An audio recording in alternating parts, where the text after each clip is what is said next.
किसी का बड़ा लेवल पता है? IBPS में एसओ की सिलेक्शन ली थी, बट जब बोलते हैं ना कि मेरे को अचीवमेंट मिल गई भैया अभी मैं कुछ नहीं करने वाला, ये स्टिल तब भी लगे हुए हैं कि मुझे कुछ करना है। और स्टिल इनका अभी SBI में एसओ का भी पेपर इनका क्लियर हो गया हुआ है और ये अपनी पढ़ाई को भी कंटिन्यू रखते हैं। और जब भी किसी जैसे हम एसओ की बात करते हैं तो एसओ का ऐसे नहीं है कि हमें जैसे कि तो सिलेक्शन नहीं है, उसमें ऑल ओवर इन इंडिया में बच्चे उठाए जाते हैं। मैक्सिमम वैकेंसी भी उसकी बहुत कम होती है, 20 के नियर अबाउट उसकी वैकेंसी निकलेगी।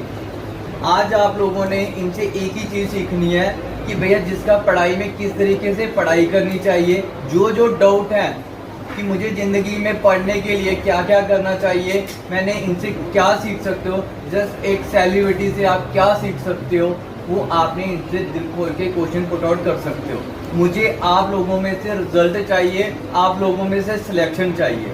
कहीं पे मेरी थोड़ी सी प्रैक्टिस कहीं रह रही है, तो मुझे यहाँ पता लगा कि IBT उस टाइम मैंने खुला था 2018 में, तो मुझे किसी ने बताया कि IBT खुला है, तो मुझे लगा वो जो थोड़ी सी मेरी जो है कमी रह गई है वो यहाँ पे IBT में आके पूरी हो सकती है।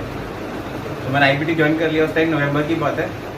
तो उस टाइम जो टीचर्स थे काफ़ी अच्छे थे, साहिल सर थे उस टाइम, तो उन्होंने मेरे काफ़ी कंसेप्ट क्लियर किए।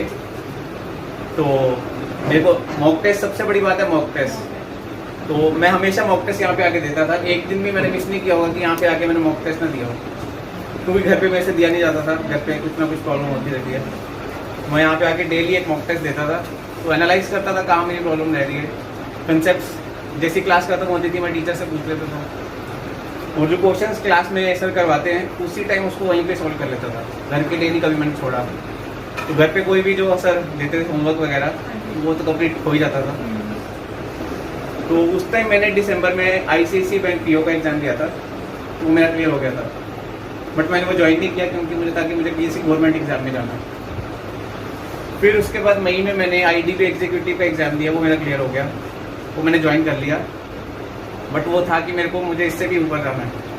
फिर IDP PO का एग्ज़ाम आया, वो भी मैंने क्लियर कर लिया, लेकिन उसकी 1 साल की ट्रेनिंग थी जिसके लिए मैं बैंगलोर चला गया। लेकिन वहाँ जाके मेरे को लगा कि मेरे को इंजीनियरिंग में ही रहना है, क्योंकि मैं इंजीनियरिंग बैकग्राउंड से हूँ। तो मैंने IBPS SO की तैयारी करनी स्टार्ट की। मुझे इससे पहले पता नहीं था कि IBPS SO भी कोई एग्ज़ाम है, बट मैंने उसका सिलेबस के बारे में पता किया, क्योंकि जो उसका पहला प्री का एग्ज़ाम है वो सेम जैसे IBPS PO का एग्ज़ाम होता है, बैंक एग्ज़ाम सेम वैसा ही होता है, बट उसमें कट ऑफ काफ़ी हाई जाता है, क्योंकि सीट्स उसके अंदर 30-40 सीट्स आती हैं ऑल इंडिया। तो जो सर ने मुझे सिखाया था वो मैंने सब वहाँ अप्लाई किया। मॉक टेस्ट में डेली देता था, वो सब अप्लाई किया तो मेरा क्लियर हो गया प्री। बट मेंस के लिए मेरे को खुद से तैयारी करनी पड़ी, क्योंकि उसमें मेरा कंप्यूटर साइंस बैकग्राउंड पूरा ये सब आता था। तो मैंने यूट्यूब की थोड़ी हेल्प ली, वहाँ से थोड़ा मैंने बुक से थोड़ा क्लियर किया, तो फाइनली मेरा वो हो गया। इंटरव्यू के लिए मैंने IBT को फिर से बोला, सर मेरा हो गया, मेरे को इंटरव्यू की प्रिपरेशन करवानी है। सर ने मेरी हेल्प की, मुझे को टीचर से मिलवाया, उन्होंने मेरे को इंटरव्यू की प्रिपरेशन करवाई यहाँ पे, तो मेरा फाइनली इंटरव्यू भी क्लियर हो गया। तो आज मैं बैंक ऑफ इंडिया में हूँ, मेरी पोस्टिंग मुंबई में है इस टाइम, और मैं 7 मंथ्स के बाद मैं घर पे आया हूँ। तो अभी भी मैंने SBI SO का एग्ज़ाम दिया है, वो उससे थोड़ा सा बड़ा है क्योंकि बड़ा बैंक है, बैंक ऑफ इंडिया से SBI थोड़ा बड़ा है। सैलरी वाइज इतना ज़्यादा फर्क नहीं है उसमें, लेकिन अलाउंसेज वगैरह उसमें ज़्यादा है, लीज एग्रीमेंट जो होता है वो थोड़ा ज़्यादा है उसमें। तो बट मेरा वो भी फाइनल डेस्टिनेशन नहीं है, मैं अभी फिर RBI की तैयारी करूँगा। नेक्स्ट ईयर मेरा है कि RBI में होप्सो ग्रेड B का एग्ज़ाम जो है वो क्लियर हो जाए, तो जब तक नहीं होगा मैं उसमें लगा रहूँगा और फाइनली वो भी क्लियर होगा। सर जी एक चीज़ बताइए, आप इनके साथ डिस्कस करिए कि आपका मतलब जैसे कि आप लोगों को कोई डाउट है इनसे पूछने के लिए कि आपने जब स्टार्ट किया था पढ़ाई किस तरीके से करनी चाहिए, किस तरीके से ये आपको सजेस्ट कर सके, किसी का कोई ऐसा एनिमल कोई ऐसा आपने कितने महीने में सिलेबस कवर किया? जैसे यहाँ पे होता है 3 या 4 मंथ का कोर्स होता है, यहीं पर ही मैंने सारा कोर्स, और बीच में कभी नहीं समझ आया। आप प्रैक्टिस करते थे घर में? घर पे हाँ। घर पे तो करता ही था, लेकिन यहाँ पे मॉक टेस्ट में डेली देता था। मतलब ऑनलाइन टेस्ट सीरीज जब भी होती है, online test series is a most powerful weapon in competitive exam. More than people lack of speed, lack of planning, इनकी वजह से पेपर नहीं कर पाते। जब भी हम कॉम्पिटिटिव एग्जाम देते हैं हमारी स्पीड हमेशा कम होती है, क्योंकि हमें ह्यूमैनिटी स्टडी की होती है, उसमें हमें क्या होता है, स्पीड हमारी कम रहती है। तो ये इनका कहना है कि जब भी हम यहाँ पे बैठते थे हम ऑनलाइन टेस्ट सीरीज यहाँ भी यूज़ करते रहते थे और मेरी वहाँ से स्पीड जो है वो इंक्रीज रहती है। जरूरी नहीं आपको आईपीटी का ही देना, अगर आपको आईपीटी का नहीं अच्छा लगता तो आप कोई और टेस्ट सीरीज दे सकते हो, लेकिन यहीं पर आके दो, क्योंकि आपको यहाँ पे आके बिल्कुल वैसे एक मसर मिलेगा जैसे एग्जाम जैसे हम ले रहे हैं अब जीकेएसएसबी का ले रहे हैं, उसमें भी मॉक टेस्ट सब में आपको। और कोई किसी कैंडिडेट टारगेट लेके चलते थे कि इतना टारगेट उस टाइम तो जेके बैंक का एग्जाम निकला था, मतलब सीट्स आई थी, उसी की प्रिपरेशन कर रहा था मैं उस टाइम। तो प्री तो मेरा 69 नंबर आए थे उस टाइम, 56 कट हो गया था मेरा। तो जो पहला जिसमें उन्होंने चेंज नहीं किया था रिजल्ट, तो उसी मेरा क्लियर हो गया था। बाद में उन्होंने बिल्कुल चेंज कर दिया कि 40 प्लस सबको इंक्लूड कर देंगे। फिर बाद में मेंस भी मेरा बहुत अच्छा हुआ था, क्योंकि मेंस का यहाँ पे अलग से बैच बना था। आपका सिलेबस टेस्ट से एग्जाम से कितना टाइम पहले फिनिश हो गया था और आपने प्रिपरेशन के लिए कितना टाइम छोड़ा था? जैसे आपको पता ही ऐसा हो कि 1 महीने पहले तक आपका सिलेबस खत्म होना चाहिए एग्जाम से पहले, ताकि उस टाइम तक कुछ क्वेश्चन नहीं समझ आते थे तो मैं यहाँ पे सबके। सर आपकी बिगिनिंग स्टार्टिंग में जैसे मैंने बताया मैंने खुद से तैयारी की, बट मुझे लग रहा था कि कुछ ट्रिक्स हमें अप्रैल में सिलेबस फिनिश ही करना है। मई में भी कर सकते हो, मतलब लेकिन ये नहीं है कि मॉक टेस्ट आप उसके बाद ही दे दें, मॉक टेस्ट आप अभी से शुरू कर सकते हैं। ऐसे अभी श्योरिटी नहीं है कि हमारे जून में ही होगा ये। मेरे स्टार्टिंग में मॉक टेस्ट बहुत कम आ रहे थे, 100 में से 30-40 आ रहे होंगे। इंटरव्यू था ना मेरा एसबीआई का। सर मेरा नाम है संयम गुप्ता, मैं कृष्णा कॉलोनी में रहता हूँ। तो 2018 में मैंने आईबीटी ज्वाइन किया था। उस टाइम मेरा आईसीआईसीआई बैंक पीओ क्लियर हुआ था, जीके बैंक प्री क्लियर हो गया था, बट उसका रिजल्ट आज तक आया नहीं। फिर उसके बाद मैंने आईडीबीआई एग्जीक्यूटिव, आईडीबीआई पीओ और प्रेजेंटली अब मैं बैंक ऑफ इंडिया में एसओ आईटी ऑफिसर हूँ। मैं मुंबई में पोस्टेड हूँ। तो मैं कहना चाहता हूँ कि मैंने काफ़ी इसके लिए प्रिपरेशन की थी। जब मैंने आईबीटी ज्वाइन किया तो बिल्कुल मैं फ्रेशर था, मुझे कोई नॉलेज नहीं थी, बट यहाँ के जो टीचर्स हैं उन्होंने मेरी काफ़ी हेल्प की, मुझे टिप्स एंड ट्रिक्स बताए, न्यू कंसेप्ट बताए, जिससे मैं काफ़ी कुछ सीख सका। और मैंने काफ़ी मॉक टेस्ट दिए हैं, जिसकी वजह से आज मैं यहाँ पे बैंक ऑफ इंडिया में पहुँचा हूँ। बट स्टिल मैं यहाँ पे नहीं रुका हूँ, मैं आगे और प्रिपरेशन कर रहा हूँ ताकि मैं और अच्छी जगह पे पहुँच सकूँ। जैसे रेगुलेटरी अथॉरिटीज़ हैं वहाँ पे मैं जाना चाहता हूँ। मैं बस ये कहना चाहता हूँ कि सबसे पहला जो इसका है कि आपको अगर बैंक एग्जाम या एसएससी एग्जाम क्लियर करना है तो आपको मॉक टेस्ट ज़्यादा से ज़्यादा देने पड़ेंगे, क्योंकि कंपटीशन आज की डेट में बहुत ज़्यादा हाई हो गया है।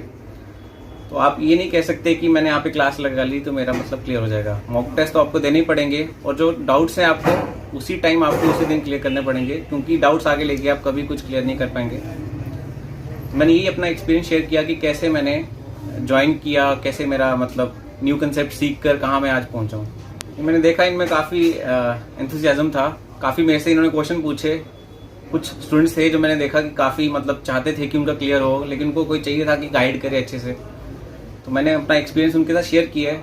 तो होप सो मैं चाहता हूँ कि यहाँ पे ज़्यादा से ज़्यादा सिलेक्शन हो और आईबीटी का नाम कठुआ में और आगे हमारी जे&के स्टेट में ज़्यादा से ज़्यादा फैले। ये मैंने देखा है कि हमारे कठुआ सिटी में ऐसा है कि यहाँ पे कुछ इंस्टीट्यूट खुलता है तो वो सोचते हैं कि यहाँ पे क्या ही होगा, ऐसे ही चलेगा, मतलब वो सोचते हैं कि दिल्ली चंडीगढ़ वगैरह में ज़्यादा अच्छी कोचिंग होती है।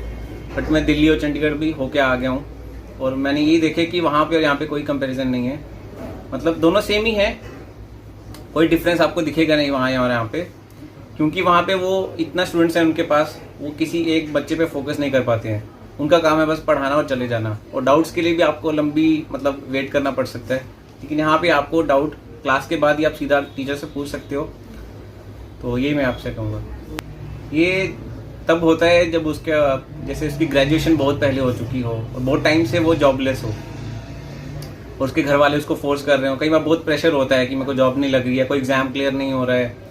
बट इससे बचने के लिए कि आपको एक टारगेट बनाना पड़ेगा, क्योंकि बच्चे काफ़ी टारगेट्स लेके चलते हैं, ये भी क्लियर करना है वो भी क्लियर करना है। इतने सारे टारगेट्स लेके आप नहीं क्लियर कर सकते, एक टारगेट आपको एक टाइम पे लेना पड़ेगा, उसको क्लियर करो फिर नेक्स्ट टारगेट पे जाओ।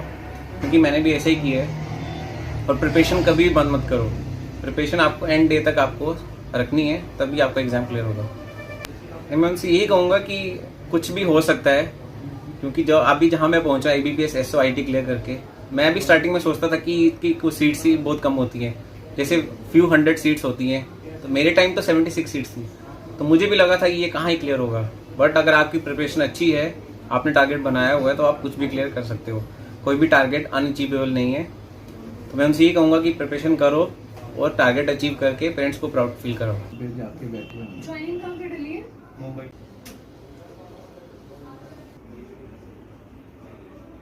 जैसे कि आज स्वयं जी कठुआ IBT में आके यहाँ पे लोगों बच्चों को सभी को इन्होंने एक मैसेज दिया कि बंदा कभी भी हारता नहीं है, जहाँ तो सीखता है जहाँ तो जीतता है। तो IBT में हमें ऐसे जब भी कोई कैंडिडेट आता है वो IBT का काफ़ी नाम रोशन करता है। IBT में आके इन्होंने काफ़ी मेहनत की और एक अच्छा यहाँ से हमें रिजल्ट ला के दिया, और इनका यहाँ की जो जर्नी थी काफ़ी अच्छी रही थी। इनके काफ़ी बैंक में सिलेक्शन हुआ, काफ़ी सारे गवर्नमेंट सेक्टर में इनका सिलेक्शन हुआ। कठुआ में काफ़ी सारे बच्चे ऐसे कहते हैं कि गवर्नमेंट जॉब कहाँ पे है, ख़त्म होगी, बट जॉब्स अभी तक ख़त्म नहीं है। जो बंदा जॉब के लिए तैयारी करेगा वो 101% है कि वो सिलेक्शन लेके भी आएगा। और जैसे कि यहाँ पे इन्होंने बोला कि IBT में क्या होता है, IBT आपको प्रोवाइड करता है life time membership. Life time membership में ये होता है कि आप चाहे तो 3 महीने के लिए पढ़ो, चाहे तो आप 3 ईयर के लिए यहाँ पे टाइम स्पेंड करो, आपको फुल लाइफ IBT सपोर्ट करेगा। तो IBT में हर एक तरीके से टीचर आपको सपोर्ट करता है। आप चाहे तो दिल्ली से कंपेयर करिए, चाहे आप चंडीगढ़ के साथ कंपेयर करिए, बट IBT यहाँ पे आपको एक अच्छा प्लेटफॉर्म देगा। आप यहाँ पे आइए, डेमो क्लास लीजिए। अगर किसी भी चीज में कहीं पे दिक्कत आती है, हम कैंडिडेट को टिल जॉब तक उनके साथ खड़े रहने का प्रॉमिस करते हैं। जब भी उनको लगता है कि IBT हमें किसी तरीके से सपोर्ट नहीं कर रहा है, वो डायरेक्टली आके मेरे से बात करे, हम उसको डेफिनेटली उसका सोल्यूशन देंगे। और IBT आपको जैसे लाइफ टाइम वो सिंगल कठुआ में नहीं देता है। IBT के 100+ सेंटर अक्रॉस इन इंडिया, 100 से भी ज्यादा इसके centre all over in India. आप किसी भी सेंटर को रीज्वाइन कर सकते हो, वंस अगेन कहीं पे भी जा सकते हो। तो IBT में आपका काफी अच्छा एक्सपीरियंस रहेगा। मैं चाहता हूँ कि कठुआ में जो बच्चे कहते हैं कि हम 4th क्लास की जॉब को लेके बड़े सीरियस हैं, 4th क्लास की जॉब मिल जाए। अभी गवर्नमेंट कह रही थी कि ग्रेजुएशन वाला 4th क्लास के लिए फॉर्म लगा रहा है। उन्होंने कुछ ऐसा प्रोटेस्ट किया कि भैया जॉब बहुत कम है। मैं कहता हूँ जॉब कम है, आप सोच के चलिए 10 वैकेंसी है, बट उनमें से 10 बच्चे आप बनो, किसी और को बनने का मौका मत दो। मैं चाहता हूँ 10 बच्चे आप भी उनमें हो सकते हैं। जरूरी नहीं है कि वो 10 जो बच्चे होंगे वो कोई और होंगे, उनमें से आप में भी सारी क्वालिटी है, आप भी कुछ भी कर सकते हो। बैंकिंग सेक्टर में सबसे बड़ी जो सिलेक्शन टारगेट रहता है वो SO का रहता है, bank clerk, then PO, then SO रहता। जो आज हमारा सिलेक्शन है यहाँ पे वो SO का है इन IT सेक्टर में। तो ये काफी बड़ी अचीवमेंट है IBT कठुआ ऑफिस की। तो इसके लिए आज हम यहाँ पे सेलिब्रेट कर रहे हैं और काफी सारे बच्चों को उसमें free of cost counselling provide कर रहे हैं कि किस तरीके से आगे आपने तैयारी करनी है।